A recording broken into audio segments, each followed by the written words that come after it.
नसरापूरच्या घटनेत पोलीस घटनेचा निषेध करणाऱ्या आंदोलकांच्यावरच लाठीचार्ज केला आणि SP सांगतात की लाठीचार्ज केला नाही. त्याचे व्हिडिओ पण आहेत. नाही, आता शेवटी व्हिडिओ बघितले आणि जी पीडित मुलगी आहे आणि दुर्दैवाने तिचा मृत्यू त्या ठिकाणी झाला, त्यांच्याच वडिलांना कॉलरला पकडून कुठेतरी साईडला केलेलं आपण सगळ्यांनी व्हिडिओमध्ये तिथं बघितलेलं आहे. आमचं हेच मत आहे की राजकीय दृष्टिकोनातून एखादं आंदोलन होत असेल तर मग आमच्यासारख्या व्यक्तींवर कारवाई करणं, लाठीचार्ज करणं आम्ही समजू शकतो. पण अराजकीय पद्धतीने मुलीला न्याय मिळावा यासाठी जर काही पालक आणि त्याच्याचबरोबर तिथे असणारे सामान्य नागरिक त्यांचं राजकारणाशी काही घेणं देणं नाही, हे जर तिथे येऊन आंदोलन करत असतील तर मग लाठीचार्ज करणं हे योग्य नाही. चूकच सरकारकडनं त्या ठिकाणी झाले, कुठंतरी संवाद कमी पडला.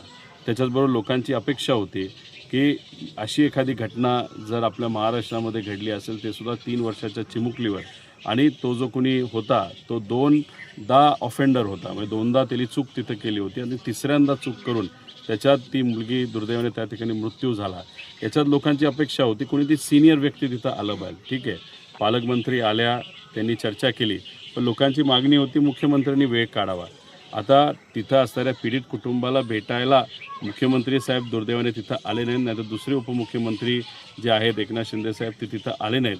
आणि त्याच दिवशी जेव्हा लोकांची मागणी होती त्याच दिवशी संध्याकाळी एका लग्नाच्या कार्याला अहिल्यानगरला त्या ठिकाणी जात असतील तर मग कुठंतरी एक वेगळा संदेश दुर्दैवाने त्या ठिकाणी जातो. पीडित परिवार म्हणतोय आमच्याकडे आमच्याशी संवाद साधा, आणि मग तिथे यायला तुमच्याकडे वेळ नाही. पण एखाद्या लग्न कार्याला जाण्यासाठी तुमच्याकडे वेळ असेल, मग तुम्ही संदेश काय देताय असा प्रश्न त्या ठिकाणी निर्माण होतो. त्यामुळे आपण सरकारमध्ये असताना, वागत असताना त्या पद्धतीने त्या ठिकाणी वागणं पण तितकंच महत्त्वाचं आहे. जिथं तो कार्यक्रम होता लग्नाचा, आम्हालासुद्धा तिथं आमंत्रण होतं, पण एका बाजूला आम्ही जेव्हा एका पीडित परिवाराबरोबर प्रामाणिकपणे तिथं उभं राहतो आणि संध्याकाळी जाऊन एका लग्न कार्यालयाला जातो, हा संदेश देणं हे चुकीचं आहे. त्यामुळे समाजामध्ये वावरत असताना राजकीय दृष्टिकोनातून आपण जबाबदारीने वागलं पाहिजे असं मला तरी तिथं वाटतं. लाठीचार्जच्या चौकशीची मागणी करणार आहे. आता या सरकारमध्ये चौकशीची मागणी करून होतं काय?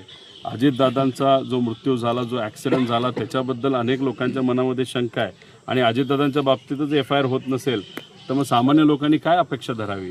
तिथं जेव्हा मी पीडित परिवाराला तिथं भेटलो, त्यांच्या आसपास असणारे त्यांचे मित्रपरिवार आहेत, त्यांचंसुद्धा हेच म्हणणं होतं, आम्हाला खरंच न्याय मिळेल का? म्हणजे जेव्हा सामान्य परिवारातली लोक प्रश्न करायला लागतात की खरंच आम्हाला न्याय मिळणार आहे का, तेव्हाच कुठेतरी समजून घ्यायचं असतं महाराष्ट्राची कायदा व सुव्यवस्थेची जी परिस्थिती आहे, नाही तर जे सरकार आहे ते सरकार कुठं ना कुठंतरी फक्त ताकदवान व्यक्तीच्या पाठीमागे, राजकीय भूमिका घेण्याच्या पाठीमागे हे व्यस्त आहे. सामान्य लोकांना न्याय देण्यामध्ये हे सरकार कमी पडतं, हे कुठेतरी सिद्ध होतं. बच्चू कडू ही प्रहार जनशक्ती शिवसेनेत विलीन केली, त्या संदर्भात काय? त्यांना आमदारकी पाहिजे होती, त्यांना सत्ता पाहिजे होती, त्यांना मंत्रिपद पाहिजे होतं, म्हणून कदाचित ते शिवसेना शिंदे गटाकडे गेले असावेत असं आपल्याला म्हणावं लागेल. आम्ही ते वेगळ्या पक्षातलं असल्यामुळे आम्ही इथं भूमिका आता घेत नाही, पण त्यांचेच कार्यकर्ते भूमिका त्यांच्याबद्दल काय घ्यायला लागले हे कुठंतरी आपण बघितलं पाहिजे, आणि ते आपल्याला बघायला मिळेलच.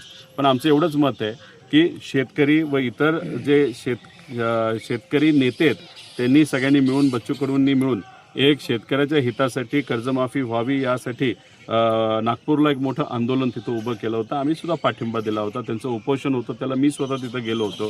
त्यामुळे त्या प्रेशरला नमून सरकारने कुठंतरी एक मागणी मान्य केली होती, जून महिन्यामध्ये आम्ही कर्जमाफी करतो. आता जून महिना येतोय, पुढच्या महिन्यातच जून महिना असणार आहे. त्यामुळे सरकार काय पद्धतीने वागतंय हे बघावं, पण जसं सरकार वागतंय त्यात भूमिका बच्चू कडूंची पण काय आहे हे सुद्धा येत्या काळामध्ये आपल्याला बघायला मिळेल, नाहीतर आपण सर्वजण बघू शकू. त्यांनी प्रवेश केला की लगेच एकनाथ शिंदेना मुख्यमंत्री केल्याशिवाय स्वस्थ बसणार नाही अशी प्रतिज्ञाच केली. आता त्यांनी तशी प्रतिज्ञा केली असेल तर त्यांचा पत्ता भाजपच कापेल असं मला वाटतंय.